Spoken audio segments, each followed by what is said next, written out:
welcome back to reality.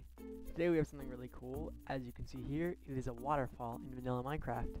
Now this is actually different from regular waterfalls. Now, as you see this one, it actually has blocks that are actually moving. And if you haven't guessed, it's using falling sand, which is why it's kind of split up into blocks, and the textures are a little bit frayed.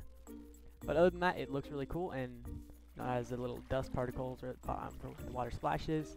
And actually, unlike a regular Minecraft waterfall, this one actually surpasses the laws of physics, and you cannot swim up it at all. I'm holding spacer right now. You cannot swim up this waterfall.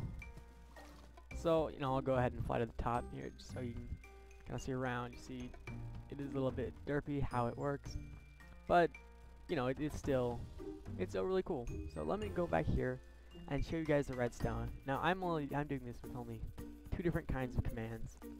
Now, this is pretty simple. It's just a basic fill clock here. It's filling this area with redstone blocks, as well as replacing it with air. And here's where most of it's happening. All it's doing, it is summoning falling sand entities at the right coordinates, and then tile ID 9 for motionless water.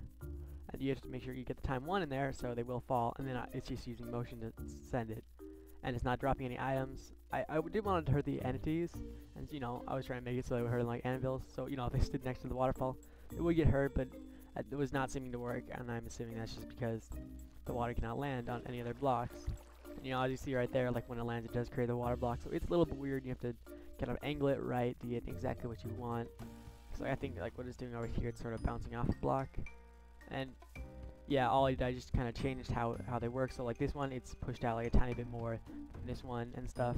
And if you see, I put some of them at an angle like this, so it creates more of a realistic look. So yeah, you can just kind of change the direction and rotation, and I'll show you guys how to do that really quick right here. So I'm gonna go ahead and just create a new one, and make my own fill clock over here so you guys can see it being demonstrated as I create it. And I'm actually gonna go ahead and turn this one off so you guys can see better. Okay, so we come back around here, and all the waterfalls are gone. It looks a little bit derpy, but and let me go ahead and pop like this and get our just basic set block clock going on. So let's replace a block underneath it to a redstone block with destroy, and then we need to set the block above it to air, like so. Okay, so we have our basic clock. Now let me go ahead and place our command in here, and as you see, that will just create our string out a little bit of stuff. And now, see, the reason that this actually works is because it's using the fastest clock in the game, and that's why this hasn't been possible, post like before 1.7. Because if you were just on a regular clock, it would not summon them nearly fast enough, and it would not look as cool or as nice as these. And this one does look a little bit weird because it is by itself and it's single, so it's a little bit derpy, but it looks pretty nice when you have the finished product. So I'm actually, this will work with any tiles you want. So I believe lava is 11. So yeah, that'll work with lava too if you want to make lava waterfalls. Except it actually drops lava down there. And this actually isn't going to spread because it's using the motionless lava ID, so this is actually motionless lava until I block update it. And for example, if I actually place a block right here, well, I don't think I can with all the falling sand going on. But yeah, this will, if it works with items that can actually stack, so non-transparent blocks, like any block. Let's do an iron block. I will show you guys. What happens is they will just stack up to the top. As you see, they're just stacking up. And one thing to note, they will create a block if they land on the block flat, but if they land on the edge or something like this, then the block actually will not be created. And you see, it's coming out like a little bit of an angle too. So you can make the angle bigger and smaller depending on what you want. It's 0.02 right now. Turn it up to 0.05, and you see the offset just moved to over there more. And you can summon it at different offsets, and just kind of customize the offset so you can get exactly the blocks you want to fly exactly where you want. Really cool. It all works fantastically. Pretty simple to figure out. Motion, this is just the X motion, the Y motion, and the Z motion. So this will work negative too. But if you get a lot of motion, you see there's one block of motion, or 0.1, and it went all the way over there. So for example, if you get an entire 1, I'll show you guys. You see it just directly launched it that way. So you gotta be really careful with your power because a little goes a long way. And that is how it's summoning the actual water for this machine.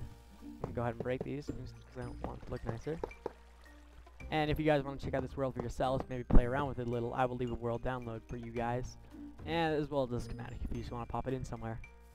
So the only other thing it is doing is this command right here. Yeah, these are all just different locations, different angles. The last one is doing is right here, where it's just summoning the particle, block crack, 9, so motionless water, I believe. And it's just putting it right there at the bottom of the waterfall, and then it just has all the motions and the speed, something 100 of them. So that's why you see all the particles here. Now, I was hoping to do sort of like steam particles, like the white things you might see, but I was having a little bit of trouble with them, and they just weren't wanting to work. I believe it's explode is the one I'm looking for. Yeah, you can see right there. But yeah, as you see, it spreads out extremely fast, no matter what kind of speeds you give it. So that works too, but it is extremely flagrant. I mean, I guess you could try and make the speed slower to kind of change how it works. So I guess it does look nicer with the slower speed as well, so that also works too. But yeah, this is our waterfall, and you could even mess with that down and turn it down. And you can do all kinds of things. This is really customizable. It's really up to the player exactly how it happens. So yeah, like I said, I'll leave a world download so you guys can go ahead and check this out yourself. But that is our waterfall in vanilla Minecraft. If you enjoyed this video, then a like or a subscribe would be really appreciated. And that is all I have. Thank you guys so much for watching.